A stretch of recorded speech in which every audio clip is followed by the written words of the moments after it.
and welcome to 30 Days of Going Inside because we can't go outside. I'm Rachel.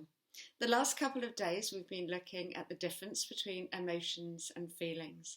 Emotions, energy and motion, and a feeling is when we bring an awareness to it. Only when we're aware of it can we actually use the upper part of our brain to label it and to name it, so that we can actually get the help and support that we need externally. But today we're going to sort of like take a little bit of a side road, and we're going to use this opportunity to think about how we can help the young people in our lives to self-regulate.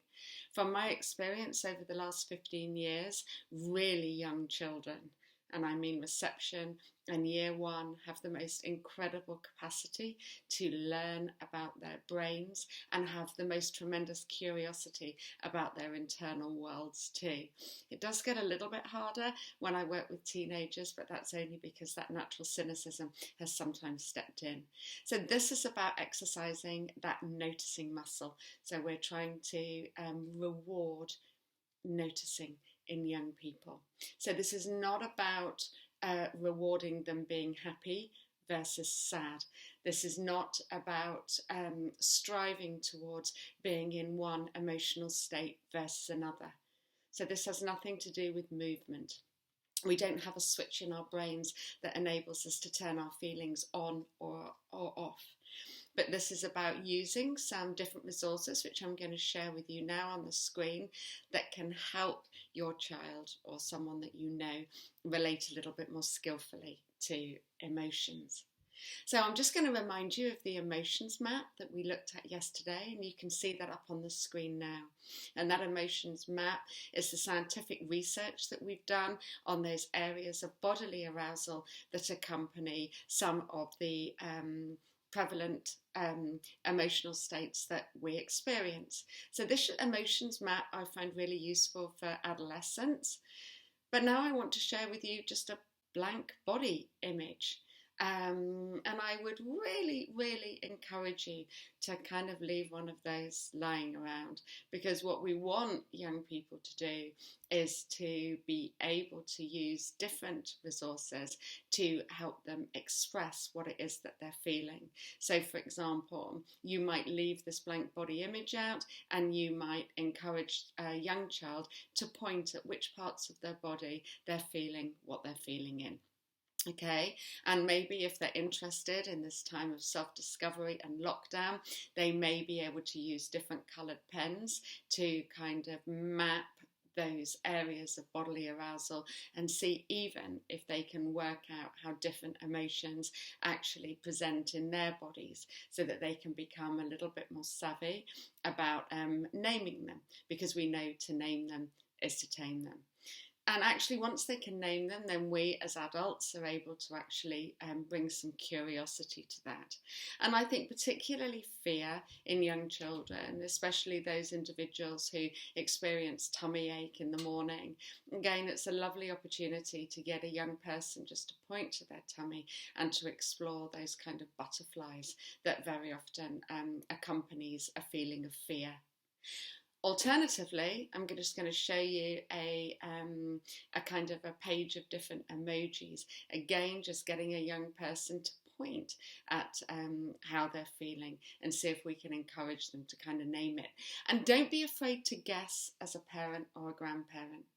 Don't be afraid to say, it seems as though there's some anger here today, or it seems as though there's some sadness here today. And again, to use that wonderful word if. If my A-levels had been cancelled, then I'd be feeling some anger and some frustration too. So what we're trying to do is to normalise that full range of human emotions. The next thing I'm going to show you now is the Zones of Regulation curriculum, which is really beautiful, and I use this a lot in schools. And if you kind of look at the zones of regulation, this is kind of again bringing an awareness, or getting a young person to become more aware, which then of course gives them some knowledge, and it's this knowledge that then allows them to relate differently and to self-regulate rather than needing another adult to help them calm down. So these are just four major zones, and this isn't about rewarding being in the green zone, because that's the optimal learning zone. It's actually about just praising the noticing. So often we might use this in a primary school and encourage the young children to have their own personalized pin, and when they come in first thing in the morning, just kind of put their pin in which zone they feel that they're in, and the teacher then gets an opportunity to reward it. They also do that when they come back from lunch too, and that might actually change what the teacher does with that form in the afternoon if they've got a lot of bored individuals or people who are feeling a bit silly wiggly. So again, I'm just going to show you now a page with some tools on it, and these are some of the tools, for example, for the red zone, which is the zone that kind of says, the person that's sitting in our classroom or in our house at the moment does not have an integrated brain. And remember, if you're in the red zone, which is when you've kind of flipped your lid, you're not paying attention. You're in your downstairs brain, in your emotional brain. And as a result, you can't self-regulate because you can't draw on your past experiences, apply them to your present, and kind of change your behaviour. So this is about rewarding a child noticing that they're in the red zone, because that gives them the opportunity then to discuss some of the tools that might help them get into a better zone for them. But like I said, it's not about movement, it's about rewarding noticing. And what I really love, again going back to that handy model of the brain where we talked about, in order to thrive we need to have an integrated brain. And I think the one thing that I see when a child has an integrated brain is kindness both to themselves but also to others too. And I'm just going to share with you a nice poster that we've put up in a few schools that I've worked in, which are some lovely ideas around what to do if we're feeling a little bit all over the place. And if we recognise that kind of we've come into school with our lids off. Another lovely thing to do in terms of helping your child self-regulate is to help them create a calm box, and that's a really lovely exercise to do now that we're more based at home and will be for the next few weeks.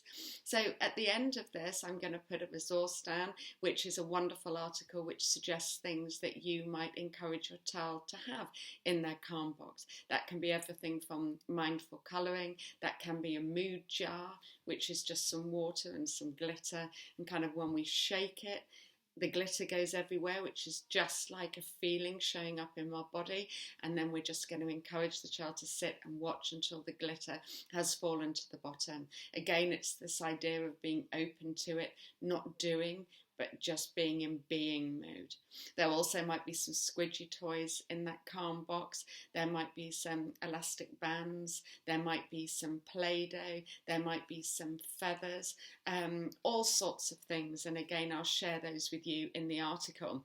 And all of those are trying to encourage a young person to switch their mind from being maybe in threat mode, or it being overactive in drive mode, constantly doing and achieving, and trying to get them to access that soothing part of the brain, that rest and digest setting where both threat and drive are turned off.